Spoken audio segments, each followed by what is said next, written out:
we don't agree that the economy is necessarily strong. We are at 3.8% unemployment, and we're only at 2.7% wage growth. If you go back 10 years, if you go back to 2008, we should be at 3.5% wage growth.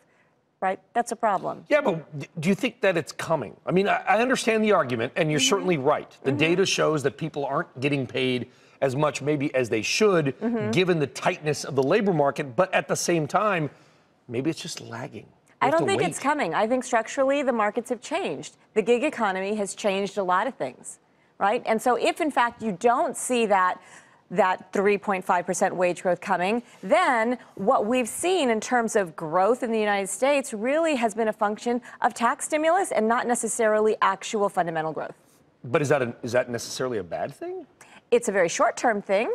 And if you look at what tax stimulus has done, it's basically brought down tax revenues dramatically. In fact, if you look at the tax revenue numbers, they dropped 33% by government tax receipts on corporations, while individuals paid 7% more. Right? That's further dampening of consumption. Yeah, but at the same, I understand the argument, okay? But I'm going to in my mind, which is just a bad, dangerous place.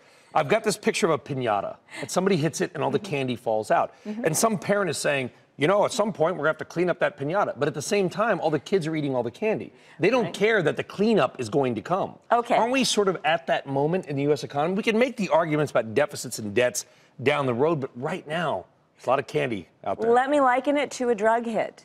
You are going to have a hangover at some point. And the way stimulus works is if you don't keep stimulating, eventually you come to the other side of that. But can't we enjoy the high while it lasts? Okay, fine. Not that we would know anything about that. Enjoy the high. I'm just simply saying that in 12 months' time, actually, quite frankly, in 6 months' time, we are going to be looking at slower earnings. We're going to be looking at the other side.